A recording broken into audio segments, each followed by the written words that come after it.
Hey guys, I'm really sorry to all of you that I haven't gotten back to today. I've got your messages and I will answer them as soon as I'm back in the office in about 1 hour.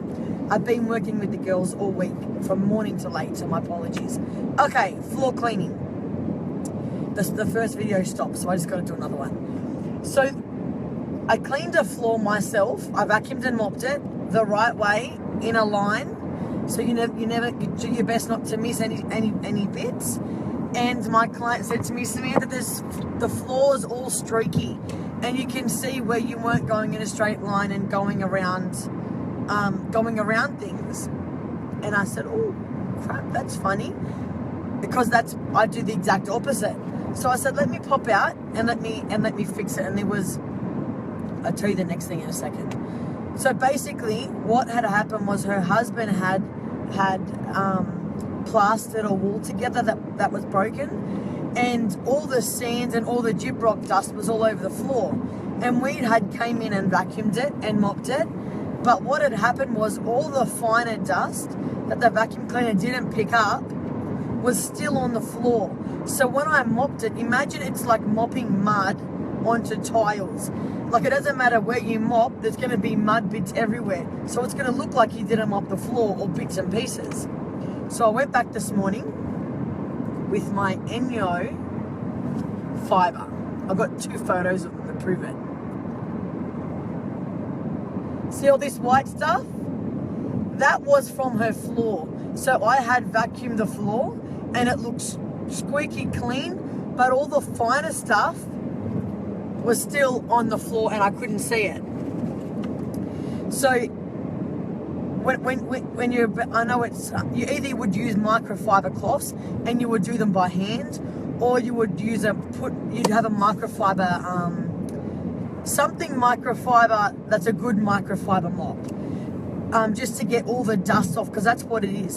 And sometimes that's what it is too on on high gloss floors. The mirror finish floors and even on wooden floors, if the vacuum cleaner, and our vacuums are great, the suction on them is awesome, but the finer stuff that doesn't come off, that's what helps make the streaks. So I used, and then I mopped after that, and so far so good. So that was the cure for that little speed hump in the road. So an Enyo dust floor fiber. The pole, it's about $100. The pole itself is $100. It extends up to your nose, so you didn't have to bend over or anything, but that did the job, and it was awesome, and it's easy.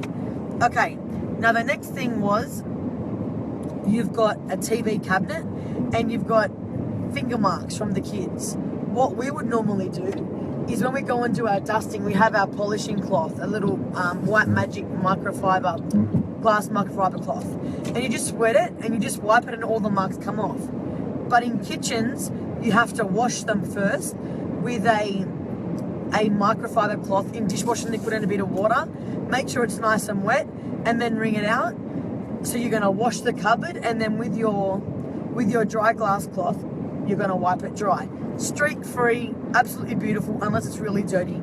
Then we've got to do what we did yesterday. But this is just for upkeep. But what had happened, there were still finger marks there. So when we'd gone back onto so what I learnt from this was, if you've got oily fingers and you're touching shiny furniture, you can't just wipe it off with the glass cloth. You actually need to wash it with the microfiber and dishwashing liquid with water, and then dry it off. Otherwise, you're going to be there for ages trying to get it off, and you still might not even get them all off. Awesome. Well, you guys have a lovely day, and we will talk soon.